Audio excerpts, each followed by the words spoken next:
बहुत पर निकल आए हैं तेरे। तू क्या क्विट करेगा?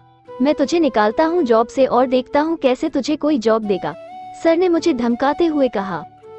तू मुझे निकालेगा? मेरी जॉब में रोड़े अटकाएगा? रुक, तू बताता हूँ तुझे। जाता हूँ मैं इनकम टैक्स ऑफिस और बताता हूँ जो तू रस्तोगी से फर्जी बिल भरवाता है, अपने ही क्लाइंट्स को ओवरचार्ज करता है, एक एक का रिकॉर्ड है मेरे पास। और जो तूने इन्वेस्टर्स से अपनी मनमानी कंपनी में पैसे लगवाया है ना, उन्हें भी मैं जाके बता के आता हूँ। ना तू मुझे इसी कोर्ट के चक्कर काटता हुआ मिला ना तो बतायो। मैंने सर को करारा जवाब दिया जिससे उनकी बोलती बंद हो गई।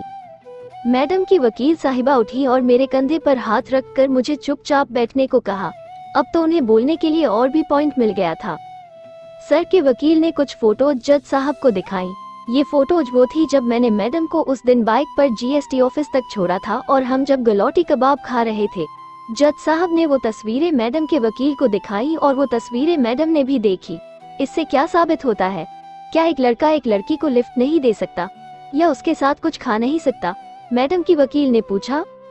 अपनी मैडम को कौन लिफ्ट देता है और ऑफिस आवर में चाट कौन खाता है?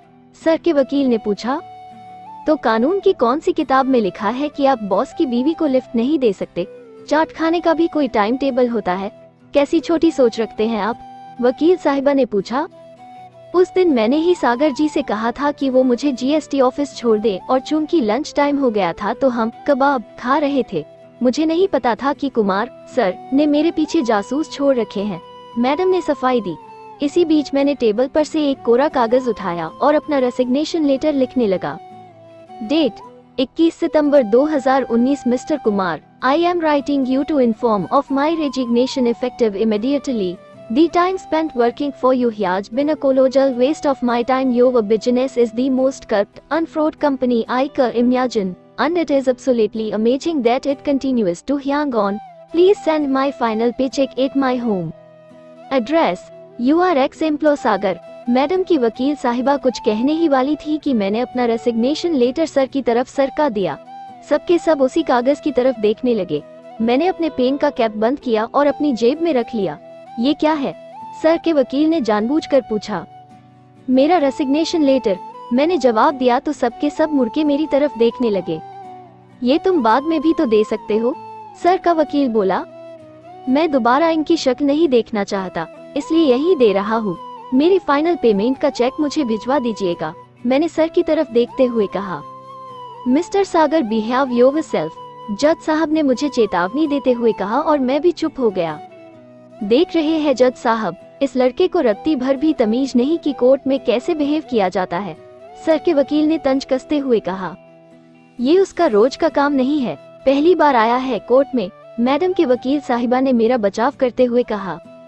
जज साहब, मैं आपका ध्यान इन कॉल लिस्ट की तरफ लाना चाहती हूँ। ये कहते हुए उन्होंने जज साहब को एक कॉल लिस्ट की कॉपी दी और दूसरी कॉपी उन्होंने सर के वकील की तरफ बढ़ा दी। इसमें जो नंबर मार्क कर रखा है, ये किसका है? किससे ये घंटों तक बातें करते हैं?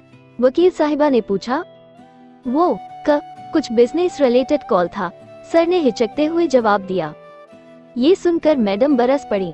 झूठ तो बोलो मत, रात के 1 बजे कौन इतनी लंबी लंबी बातें करता है? जज साहब, ये नंबर इनकी प्रियतमा का है, जिसका नाम है यास्मिन, शादी से पहले का इनका प्यार। अब ये सुनते ही दोनों परिवारों की आंखें चौड़ी हो गई। वकील साहिबा ने फाइल से यास्मिन की पिक्चर निकालकर सर से पूछा कि ये कौन है। उन्होंने बस उस लड़की को पहचाना पर अपने रिश्ते से साफ मना करते रहे। इस नंबर पर कॉल करो और हम सब से बात कराओ। जज साहब ने सर को डराया तो उन्होंने बात कबूली कि वो यास्मिन से बात करते हैं, पर उनके वकील ने सर का एक्स्ट्रा मैरिटल अफेयर की बात नहीं कबूली। जज साहब, हमारी शादी को 4 साल हो चुके हैं, पर इन 4 सालों में एक पल के लिए भी मुझे इनका साथ या प्यार नहीं मिला। मिलता भी कैसे? इनके मन मंदिर में तो यास्मिन बसी थी। शादी की रात ही इन्होंने मुझे अपने और यास्मिन के बारे में बताया। उस दिन से लेकर आज तक प्यार के 2 पल मुझे नसीब नहीं हुए। ऐसा नहीं है कि मैंने कोई कोशिश नहीं की, पर ये हमेशा ही मुझसे दूर रहते थे, हमेशा फोन पर या ऑफिस के काम में बिजी रहते। मुझे भी इन्होंने जबरदस्ती ऑफिस में बुलाना शुरू कर दिया और काम में बिजी कर दिया ताकि मेरा ध्यान इन पर ना जाए। वो लड़की यास्मिन, उसने आज तक इनके लिए शादी नहीं की और मुझे पूरा यकीन है कि इन दोनों एक्स्ट्रा मैरिटल अफेयर है, क्योंकि ये कहते हुए मैडम रो पड़ी। पर अभी मैडम की बात पूरी नहीं हुई थी। उन्होंने गुस्से से चिल्लाते हुए सर से कहा, तुम्हारा मन इतना मैला है कि तुमने दो दोस्तों की दोस्ती को गाली दी है। मैं और सागर जी बस अच्छे दोस्त हैं और दोस्ती कोई जुर्म नहीं। जज साहब ने उन्हें शांत होने को कहा और पानी पीने को कहा। जज साहब, हमारी मांग बस ये है कि एक तो आप प्लीज सागर जी का नाम इस केस से क्लियर कर दीजिए, क्योंकि उनके खिलाफ कुमार के पास कोई भी कंक्लूसिव एविडेंस नहीं है। दूसरा, मेरी मुवक्किल को उचित मुआवजा मिले। वो 4 साल जो इन्होंने मेंटल टॉर्चर सहा है और ऑफिस में जो काम किया है उसके एवज में। तीसरा, आप प्लीज इस डाइवोर्स को जल्द से जल्द फाइनल कीजिए, क्योंकि मेरी मुवक्किल बहुत ही भावुक स्थिति में है। बस इससे ज्यादा हमारी और कोई मांग नहीं है। मैडम की वकील साहिबा ने कहा। देखिए, सागर का नाम तो हम क्लियर कर देते हैं, पर इतनी जल्दी हम मुआवजे का फैसला नहीं कर सकते। पहले तो ये यास्मिन को यहाँ लेकर आइए, उसके बाद हम फैसला करेंगे। जज साहब ने अपना फैसला सुनाया और अगली डेट दे दी। सबके सब बाहर आ गए, पर मेरा तो खून खोल रहा था, पर खुद को काबू करके मैं अकेला खड़ा था और बस खुदक भरी नजरों से सर को देख रहा था। मैं अगर कुछ भी बोलता या कहता तो मैडम के लिए बात बिगड़ सकती थी। तभी सर की माँ मेरे पास आई। तूने हमारे परिवार की खुशियों में आग लगाई है। इससे पहले मैं कुछ जवाब देता, मैडम तेजी से मेरे पास आई और उन पर बरस पड़ी। कुछ नहीं किया इन्होंने। आपको अपने बेटे की गलती नजर नहीं आती? मैंने जो अंदर कहा वो आपको समझ में नहीं आया ना? आपके बेटे ने शादी के बाद से मुझे छुआ तक नहीं है। यकीन नहीं आता तो चलो कौन सा टेस्ट करवाना है मेरा करवा लो। मैडम गुस्से में चिल्लाते हुए बोली और ये सुनकर सर की माँ का सर झुक गया और वो कुछ नहीं बोली। इधर मैडम के आंसू निकल आए थे। मैंने आगे बढ़कर उन्हें संभालना चाहा, पर उनके माता पिता आगे आ गए और उनके कंधे पर हाथ रखकर उनको चुप करने लगे। मैडम ने मेरे हाथों को नोटिस कर लिया था जो उन्हें संभालने को आगे बढ़े थे, पर वो कुछ बोली नहीं, क्योंकि उनका कुछ भी कहना या करना उनका केस बिगाड़ सकता था। मैडम ने अपने आंसू पोंछे। सॉरी सागर, मेरी वजह से तुम्हें कोर्ट तक आना पड़ा। पिछली हियरिंग में जज साहब ने मीडिएशन के लिए बुलाया था और कुमार के वकील ने तुम्हारा नाम लिया था, इसलिए तुम्हें परेशान किया। It's okay madam, just let me know if you need my help. अब मैं इससे ज्यादा और क्या कहता, इसलिए मैं बस वहाँ से चल दिया। मैं कुछ दूर आया था कि मुझे अक्षय मिल गया।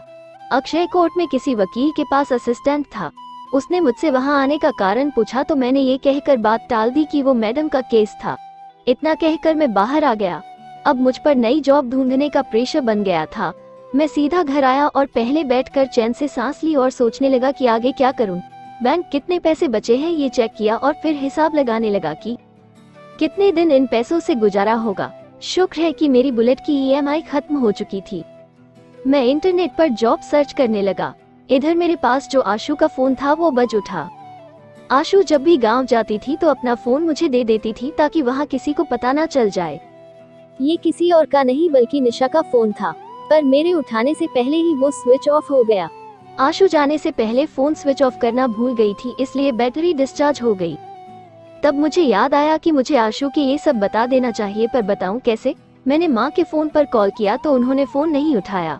अब मैं और कुछ भी नहीं कर सकता था। नहीं घर पर बता सकता था कि मैं जॉब छोड़ रहा हूँ, वरना वो सब मुझे घर बिठा देते। वो पूरा दिन मैं बस ऑनलाइन जॉब ढूंढता रहा और ऑनलाइन अपने रिज्यूमे पोस्ट करता रहा। रात में एक लिस्ट बनाई जहां सुबह इंटरव्यू के लिए जाना था। टेंशन एकदम से मेरे ऊपर सवार हुआ कि मन किया कि एक सिगरेट पी लूं, पर आशु को किया हुआ वादा याद आ गया। ब्रेड बटर खाकर सो गया। सुबह जल्दी से तैयार हो गया। रामनगर में एक छोटे ऑफिस के लिए निकला। वहां पहुंचकर देखा तो 2 कमरों का एक ऑफिस, जहां सैलरी के नाम पर मुझे बस 10,000 मिलने थे। अब 8,000 का रेंट भरने के बाद बचता क्या खाक। वहां से मायूस लौटा और बिस्तर पर लेट गया।